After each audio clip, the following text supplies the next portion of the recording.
আল্লাহ বলছেন তোমরা জমিনে ছড়াও, তোমরা কি জমিনে ছড়াও।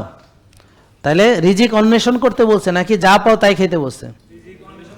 অন্বেষণ মানে কি? আপনি দেশি ডিম পাইতেছেন না, খুঁজে নিতে হবে কোথায় আছে, খুঁজে নেওয়া। আপনার খাওয়াটা রিজিক না? স্বাস্থ্য রিজিক না? তাহলে স্বাস্থ্যের যত্ন নেওয়াটাও এটাও রিজিক। তা আল্লাহ রিজিকটা দিয়ে দিছিল, আপনি রিজিকটা নষ্ট করছেন। তো এই জন্য এই ভাই বুঝছে কি যে আমার জীবনে আর কিছু পাওয়ার নেই, কারণ আমি সুস্থ আছি। That's all. আমিও বলবো আমি সুস্থ আছি, কর্মক্ষম আছি। আপনারা দেখেন আমার গলাটা একটু সামান্য বসা আছে, খেয়াল করছেন কিনা? তার মানে কি আমি কাজ কাম বন্ধ করে দিছি? না, গলা ভালো হয়ে যাবে না, যাবে, কিন্তু আমি তো কোনোটাই বন্ধ করিনি। আমার রুটিন কোনো চেঞ্জ হবে না।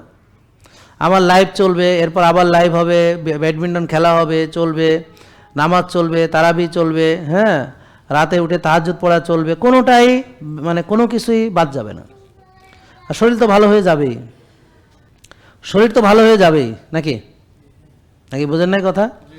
নাকি আমি সারা জীবন রোগী থাকবো? ভাই বিশ্বাস করেন, সারা জীবনের কোনো রোগ নাই।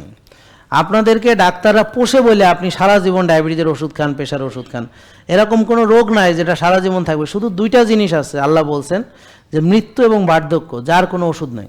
জেকে লাইফস্টাইল লিমিটেড, ওষুধ মুক্ত সুস্থ জীবন।